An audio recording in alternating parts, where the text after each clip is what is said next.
جیسا کہے گی ویسا ہی رسم و رواج سے ہم شادی کریں گے. تو اپنی ماں سے پوچھ لے تیری ماں کہاں ہے, سامنے بلا. تو بادشاہ نے جب اتنا کہا, لڑکی نے کہا میری ماں نقاب میں رہتی ہے, میری ماں سامنے نہیں آتی. کہا آپ 1 منٹ رکو, میں ماں سے پوچھ کے آتی ہوں. لڑکی ماں کے پاس گئی, کہا ماں بادشاہ آیا ہے.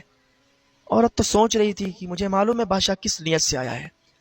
کہا ماں وہ رشتہ لے کے آیا ہے. وہ کہتا اپنے بیٹے کی شادی تجھ سے کرائیں گے, تیرا ہاتھ مانگنے کے لیے آئے ہیں. اس نے کہا ٹھیک ہے مجھے منظور ہے, میں راضی ہوں. لڑکی نے کہا جب میری ماں کو منظور ہے, میری ماں کو کوئی اعتراض نہیں ہے, تو پھر مجھے بھی کوئی اعتراض نہیں ہے. میں شادی کے لیے تیار ہوں, میں راضی ہوں. بادشاہ بہت خوش ہو گیا اور لوٹ گیا. کہا فلاں فلاں دن شادی ہوگی اور ایسے ایسے انتظامات ہوں گے, ٹھیک ہے. وہی جب دن ہوا, وہی جب دن آیا تو بادشاہ شادی لے کر کے آیا, شادی کی, اور شادی کرنے کے بعد واپس چلا گیا. عورت کا چہرہ نہیں دیکھا ابھی. محل میں سارے لوگ جمع تھے, فنکشن کا ماحول تھا, شادی کا ماحول تھا, سارے لوگ جمع تھے. اسی دوران بادشاہ کا ایک دوست تھا جو کہ بہت عزیز اور بہت خاص دوست تھا. بادشاہ کے دوست نے کہا کہ اتنی حسین و جمیل لڑکی تو میں نے آج تک کہیں نہیں دیکھی. جتنی حسین و جمیل تیری بہو ہے, تیری بیٹے کی بیوی ہے, اتنی حسین و جمیل. ارے اس کے ماں باپ پھر کتنے حسین و جمیل ہوں گے, کہ جس کا بچہ ایسا ہے اس کے ماں باپ کتنے حسین و جمیل ہوں گے, کتنے خوبصورت ہوں گے. بلانا ان کے ماں باپ کو, ذرا ان کا بھی چہرہ دیکھیں کہ وہ کتنے حسین و جمیل ہیں, وہ کتنے خوبصورت ہیں. تو بادشاہ نے کہا اس کا باپ شاید زندہ نہیں ہے, کیونکہ اس کی ماں ہی سے ملاقات ہوئی ہے, اور ابھی تک رشتہ طے ہوا, شادی ہوئی تو اس کی ماں سے ہی ملاقات ہوئی ہے, اس کا باپ شاید زندہ نہیں ہے. کہا اس کی ماں کو لایا جائے. ماں آنے کے لیے تیار نہیں تھی تو زبردستی اٹھا کے لایا گیا ماں کو. اس کی ماں, اس لڑکی کی ماں بیچ دربار میں آ کے کھڑی ہو گئی.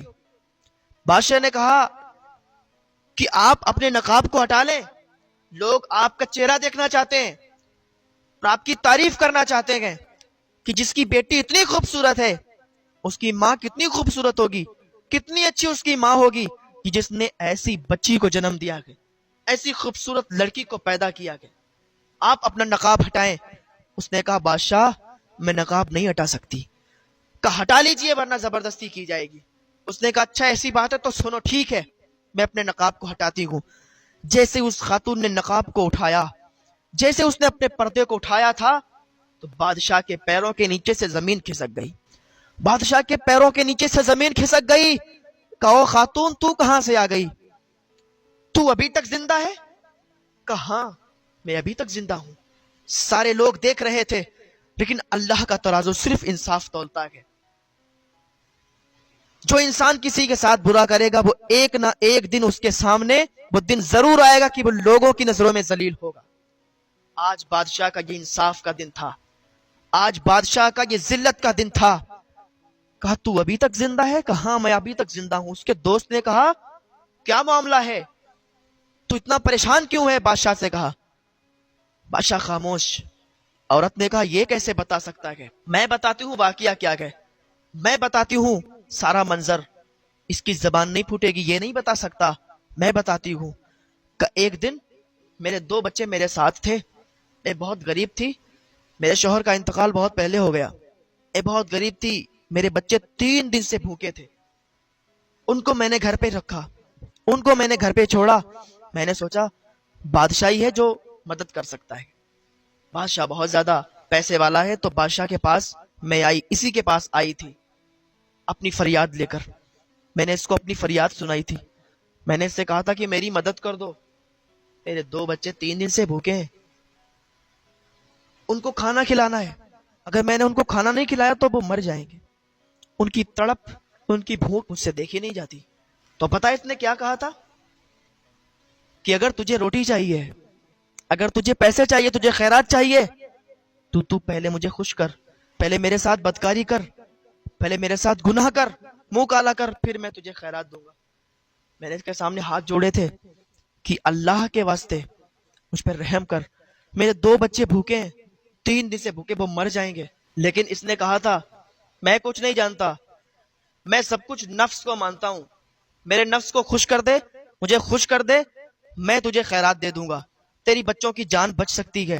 لیکن اس نے پتا کیا کیا, مجھے 3 دن تک اپنے گھر پہ رکھا تھا, 3 دن تک اس نے میرے ساتھ بدکاری کی، 3 دن تک اس نے منہ کالا کرایا، 3 دن تک اس نے گناہ کروایا، 3 دن تک اس نے بدکاری کی تھی۔ جب میں 3 دن کے بعد اس کے پاس خیرات لے کے نکلی تھی نا، میں اپنے گھر گئی تھی، میرے بچے نہیں بچے تھے، میرے بچے مر چکے تھے، میرے منہ سے چیخ نکلی اور میں نے اسے بد دعا دی تھی۔ جو 3 دن تک میں نے اس کے یہاں بدکاری کی، جو اس نے میرے ساتھ بدکاری کی، تو میں نے اسے بد دعا کی تھی۔ جو میں خیرات لے کے آئی تھی، میں نے اسے وہی خیرات واپس کر دی۔ کہا کیا مطلب؟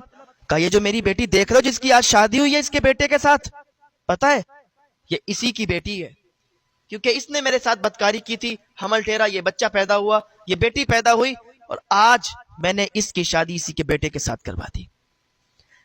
یہ شادی کوئی عام شادی نہیں، یہ بھائی بہن کی شادی ہوئی ہے، یہ بھائی بہن کی شادی ہوئی ہے، جو کہ بالکل حرام ناجائز شادی ہوئی ہے۔ بادشاہ نے اپنا سر پکڑا، گر گیا زمین میں، یا اللہ یہ کیا ہو گیا ہے؟ بادشاہ ایسا ذلیل ہوا لوگوں کے سامنے کہ لوگ اس پر تھوک رہے تھے کہ تو نے یہ کیا جرم کیا، یہ کیا کیا تو نے؟ ایک تو اس بے کس بے سہارا کے ساتھ تو نے اتنی زیادتی کی، تو نے ایسا جرم کیا کہ جو معافی کے قابل نہیں ہے، اور پھر آج تو نے اپنی ہی بیٹے کی اپنی بیٹی کے ساتھ شادی کرا دی۔ سب سے پہلے ان کی شادی الگ کی گئی، ان کو شادی کو رد کرایا گیا، طلاق دلوائی گئی، اور پھر بادشاہ کو قاضی کی عدالت میں پیش کیا گیا۔ قاضی نے اس کے دونوں ہاتھ کاٹ دیے، دونوں پیر کاٹ دیے۔ تو جو برا کرے گا اس کے ساتھ برا ہی ہوگا۔ ایسا مت سوچو کہ آج تم برا کر رہے ہو تو تم بچ جاؤ گے، ایک دن وہ بھی آنے والا ہے، آپ کے ساتھ بھی برا ہوگا، اور یہ کرتوت جو تمہارے ہیں یہ سامنے نکل نکل کر آئیں گے۔ ایسا مت سوچو کہ آپ کسی کو ستا رہے ہو تو آپ ایسے ہی رہو گے، آپ بھی ستائے جاؤ گے، اور یہ سارے جرم سارے گناہ تمہارے سامنے کھل کھل کے آئیں گے۔ دنیا میں بھی ذلت اٹھاؤ گے، مرنے کے بعد بھی ذلت اٹھاؤ گے۔ اللہ کی بارگاہ میں دعا ہے اللہ نیک عمل کی توفیق عطا فرمائے۔